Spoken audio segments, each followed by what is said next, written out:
You can say anything you like about me. I don't care. I'm still strong because God is my creator. But remember, this world is not our home. We will leave one day. Thank you. Eléyìí ni ọ̀rọ̀ tuntun tí olóyè Sunday Igboho tó fi ránṣẹ́ sí gbogbo àwọn tí wọ́n ń gbé ọ̀rọ̀ ìbàjẹ́ rẹ̀ káàkiri wípé Ọlọ́run mú àti wípé ó wà ní àtìmọ́lé ní orílẹ̀-èdè Benin Republic. Olóyè Sunday Igboho ní ẹ̀ṣẹ̀rù ní gbọ́lá fún Ọlọ́run ló mọ ìbẹ̀rẹ̀ ohun gbogbo àti òpin ohun gbogbo.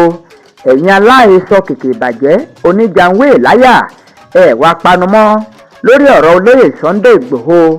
Ẹ yé sọ̀rọ̀ ẹni tí Ọlọ́run dá àti wípé àkàndá ẹ̀dá òun ni olóyè Sunday Igboho. Ṣé ẹni tí a fi omi aró dá ó yàtọ̀ sí ẹnìkan tí a fi omi kan ògìdá? Olóyè Sunday Igboho òtẹ̀kóta kóró sinrin òtẹ́ gbòǹgbò ọ̀nà sómi sùrù láwẹ̀. Igboho òòṣà owó baba dání kò rí ẹni bá jà mọ́ ó sì ń wò gírí kọ̀rọ̀kọ̀rọ̀. Igboho òòṣà fọkànbalẹ̀ láṣẹ Ìdùmarè àlàáfíà ara ló fi kéde orílẹ̀-èdè Yorùbá. Olóyè Sunday Igboho ló fi ohùn yìí léde fún gbogbo àwọn ènìyàn wípé àkàndá Ọlọ́run lòun.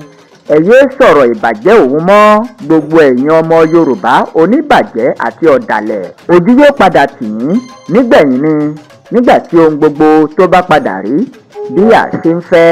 Èyí ni ọ̀rọ̀ tuntun tí olóyè Sunday Igboho tó fi ránṣẹ́ sí gbogbo àwọn tí wọ́n ń gbé ìbàjẹ́ rẹ̀ káàkiri.